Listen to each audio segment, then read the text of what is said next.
Di tengah ancaman gelombang COVID-19 varian Omikron, pemerintah bersiap diri. Hingga 4 Januari, sekitar 254 kasus COVID-19 varian Omikron telah terdeteksi di Indonesia, dengan belasan kasus diantaranya merupakan transmisi lokal. Percepatan vaksinasi pun dikebut, salah satunya dengan pemberian vaksin booster atau vaksinasi ketiga yang direncanakan dimulai 12 Januari 2022. Menurut saya tidak mungkin bisa kita hindari, pasti kita akan menghadapi Omikron ini. Nah, caranya apa? Tetap aja pakai masker, vaksinasi dipercepat, sama testing tracingnya mesti baik. Insya Allah Omikron ini lebih sedikit yang perlu dirawat di rumah sakit. Jadi sekarang yang kita perkuat adalah bagaimana kalau orang terkena, obatnya bisa dikasih, kemudian dirawat di rumah. Gitu ya. Untuk vaksinasi booster bagaimana? Tanggal 12 Januari akan dimulai. Tidak semua warga akan langsung menerima vaksinasi booster atau dosis ketiga pada 12 Januari mendatang. Syarat penerimanya harus berusia 18 tahun ke atas dan telah menerima vaksin dosis kedua minimal berselang 6 bulan. Selain itu, calon penerima tinggal di wilayah yang capaian vaksin dosis pertamanya 70% dan dosis keduanya 60%, yaitu sebanyak 244 kabupaten dan kota. Juru bicara vaksinasi pemerintah dari Kementerian Kesehatan Siti Nadia Tarmizi menyatakan program vaksinasi booster akan digelar lewat dua skema, yakni program pemerintah dengan prioritas kelompok lansia dan vaksin mandiri. Iya, artinya saat ini yang tentunya membutuhkan paling banyak untuk mencegah keparahan atau tingkat kematian adalah kelompok lansia ya. Jadi memang prioritas itu adalah kepada lansia pada program pemerintah, karena kita tahu bahwa nanti vaksinasi dosis ketiga ini akan ada dua mekanisme ya Mas Aiman ya, melalui mekanisme mandiri itu adalah bagi seluruh masyarakat di atas usia 18 tahun yang bukan PBI dan lansia. Sementara yang PBI dan lansia itu vaksinasi tambahan dosis ketiganya akan disediakan oleh pemerintah.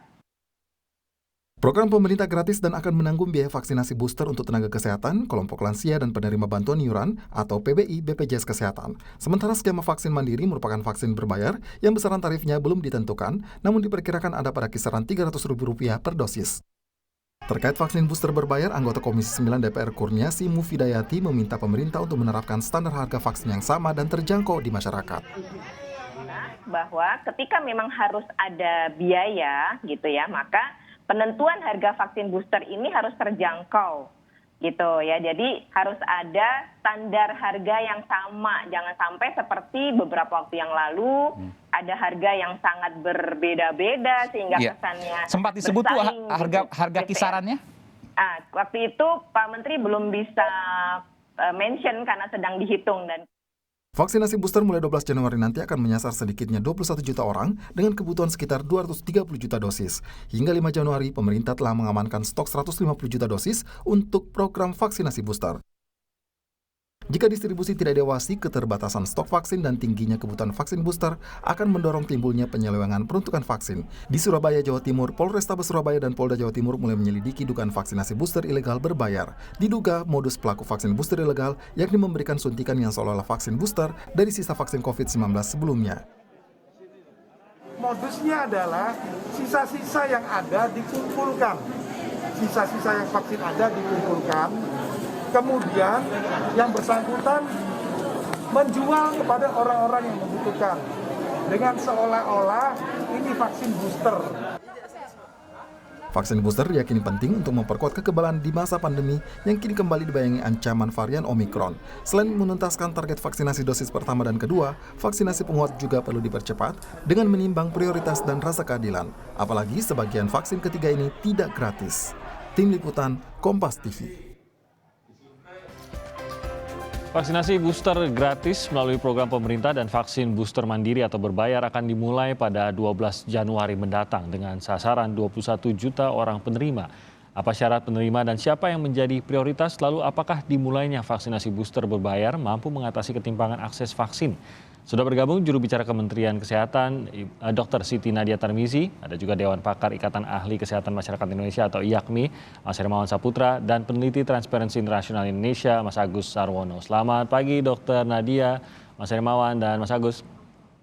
Selamat pagi Mas Timo. Selamat pagi Mas. Terima kasih sudah bergabung.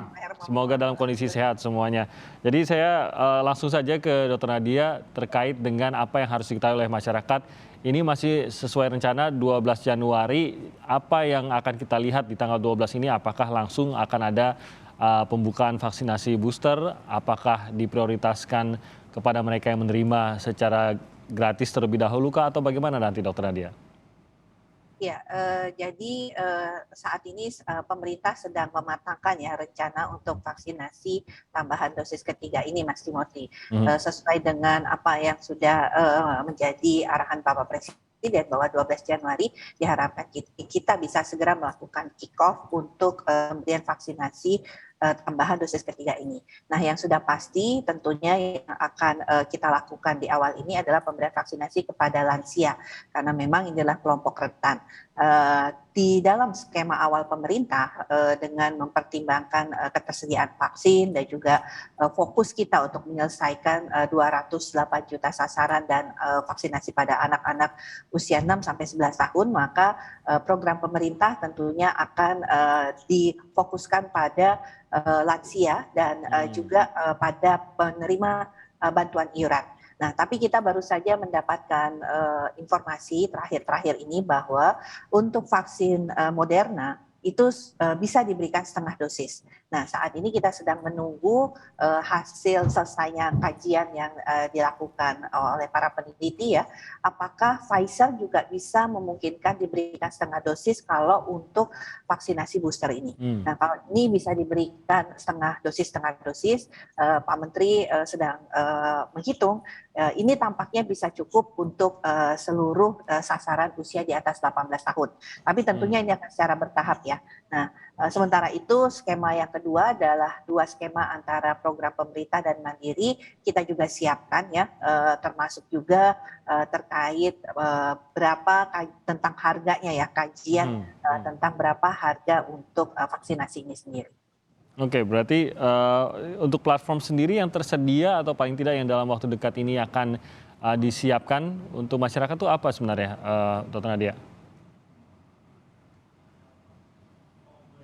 Kalau yang program pemerintah saat ini yang kita cukup banyak punya stok itu adalah Pfizer dan Moderna ya. Karena Sinovac ini kita fokuskan kepada anak-anak pada usia 6 sampai 11 tahun karena kita mengejar juga ya vaksinasi pada anak usia 6 sampai 11 tahun. Tapi tentunya kalau kita melihat ya untuk vaksin program saja kita lihat itu kurang lebih jumlah total dosisnya itu sama dengan seperti saat ini ya, artinya kurang lebih 337 ya. Kemudian kalau kita berbicara mengenai yang mandiri itu perhitungannya adalah sekitar 113 juta, artinya sasarannya itu kurang lebih sama seperti sasaran kita ya, 181,5 juta. Oke, jadi kalau yang saya tangkap dari pernyataan Dr. Nadia tadi, kalau Pfizer dan Moderna, kalau Moderna sudah dikonfirmasi tadi bisa digunakan setengah dosis, Pfizer sedang dikaji, tapi kalau keduanya ini bisa digunakan setengah dosis, berarti sudah mencapai atau memenuhi untuk target 230 dosis vaksinasi booster tadi ya? Iya, betul. Oke, berarti tidak perlu sampai ada penambahan untuk hal tersebut. Saya ke Mas Hermawan, kalau dari Anda sendiri, terkait dengan vaksinasi booster ini yang rencananya akan diberikan pada 12 Januari, Anda sendiri menyambutnya bagaimana? Apakah memang seharusnya ini diberikan secepat mungkinkah, atau kalau dari awal kan sempat kita berencana bahwa menunggu sampai kita memenuhi sekian puluh persen, 70% lebih gitu yang sudah menerima vaksinasi kedua dan lain-lain. Nah, kondisi saat ini bagaimana pantauan Anda, Mas Hermawan?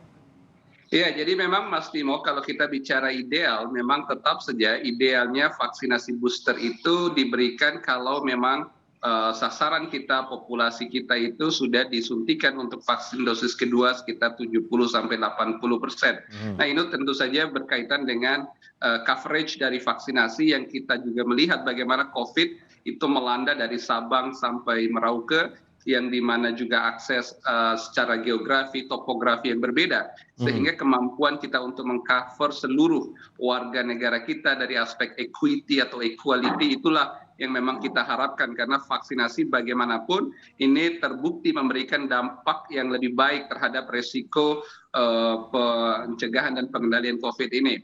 Nah, di sisi lain juga kalaupun memang ada program vaksinasi booster ini, kami pun pada aspek prioritas lansia dan juga para masyarakat yang tidak mampu ya untuk dijamin dengan model penerima bantuan iur yang digratiskan, itu juga relatif baik. Justru karena itu memang harus dikejar coverage yang lebih optimal untuk vaksinasi tahap kedua. Nah, sementara untuk vaksinasi booster di sisi lain, kalau memang ada kesempatan, nah waktu yang mereka dapatkan sudah tepat ketika terakhir mendapatkan vaksinasi dosis kedua, artinya antara rentang 6 bulan lebih misalnya, itu dimungkinkan untuk dilakukan boostering, itu juga tidak masalah selama memang tersedia untuk vaksinasi booster ini. Nah, yang menjadi soal itu kan kalau vaksinasi booster ini merambah segmen yang mengharuskan dia berbayar, artinya ada biaya.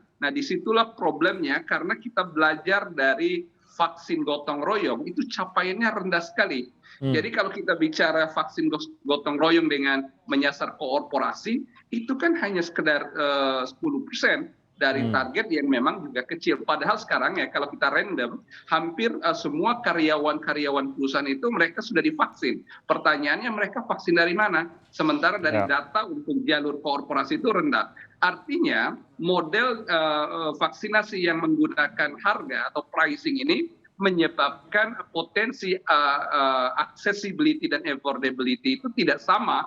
Nah, itu sebab ketika diwacanakan boostering ini dikenakan biaya, memang di situ yang menjadi proses. Tetapi kembali kepada target prioritas bahwa lansia, orang-orang yang sudah divaksin dosis 2 kali, tetapi ada program yang menggratiskan melalui penjaminan atau social assurance misalnya, dengan adanya prioritas penerima bantuan iur, sesuatu yang baik saja. Nah, hanya kita mengingatkan, ketimbang kita terlalu ramai dan fokus pada booster, yang berpotensi melupakan prioritas awal, itu yang kita ingatkan. Jangan sampai, karena prioritas kita tetap pada mengoptimalkan coverage untuk yang dosis pertama dan dosis kedua, Mas Timo. Apakah ini Mas Hermawan mengatakan bahwa justru kondisi booster yang berbayar ini justru akan, ya bisa dikatakan kasarnya mengacaukan gitu.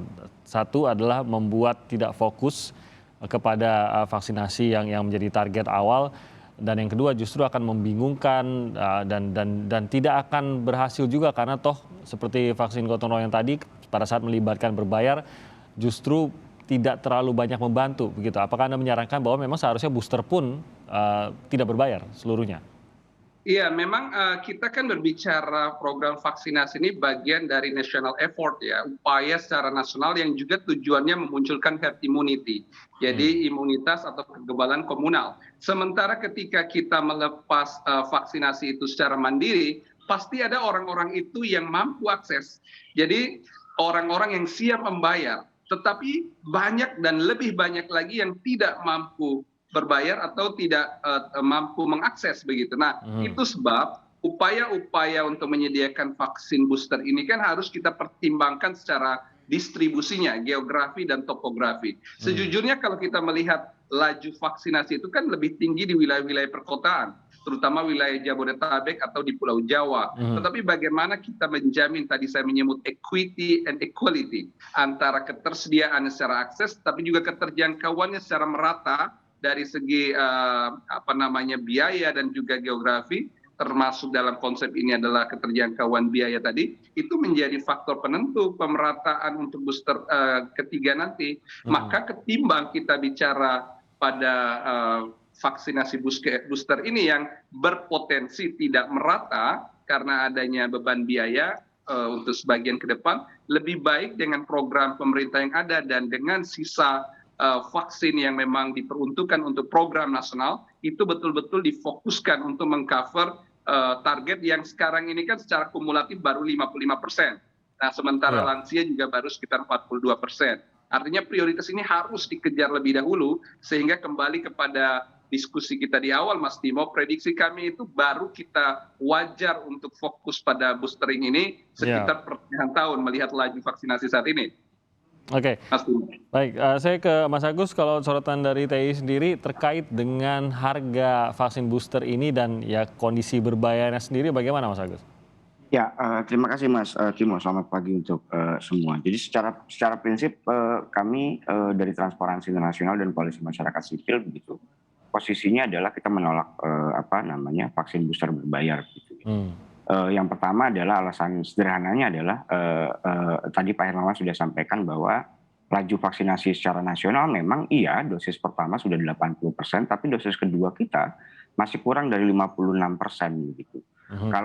Kalau di tracking sampai dengan detail begitu ya soal laju vaksinasi lansia misalnya itu baru 42% untuk dosis penuh. Itu pertama. Kemudian yang keduanya kalau dilihat dari basis provinsial begitu ya hanya 4 sampai dengan 5 provinsi begitu yang sudah mencapai 6 provinsi yang sudah mencapai di atas 60%, sementara sisanya masih kurang dari 60% gitu ya. Seharusnya ya pemerintah lebih fokus kepada vaksin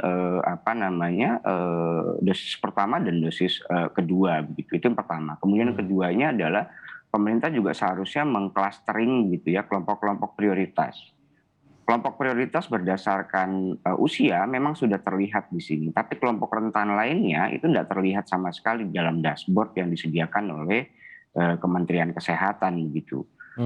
Apa itu yang berdasarkan usia? Kelompok anak dan kelompok lansia. Sementara kelompok teman-teman ibu hamil gitu ya, kelompok-kelompok penyandang disabilitas, kelompok-kelompok yang mempunyai penyakit-penyakit tertentu itu tidak ada informasinya sama sekali. Seharusnya pemerintah mendetailkan itu begitu. Itu pertama. Itu yang kedua. Kemudian yang ketiganya vaksin adalah public goods, Mas. Vaksin adalah produk barang publik yang dibeli dengan APBN gitu ya. Iya bahwa pengadaan ada 3 metode begitu, pembelian langsung, kemudian kerjasama bilateral antar negara dan multilateral gitu. Tapi lagi-lagi tidak elok nampaknya kalau misalnya vaksin dosis ketiga dilakukan secara mandiri begitu atau berbayar begitu. Belajar dari vaksin gotong royong seperti yang tadi Mas Hermawan sampaikan itu menurut kami program gagal gitu ya. Vaksin gotong royong. Faktanya sampai dengan sekarang gitu ya, kita lihat dashboard hari ini misalnya itu vaksin dosis kedua itu baru 8,17% gitu. Saya kira itu Mas. Oke, nanti kita akan bahas lagi terkait juga dengan distribusinya yang menjadi sorotan juga dari TI. Bagaimana sebaiknya pengawasan terhadap distribusi ini dilakukan agar jangan justru disalahgunakan.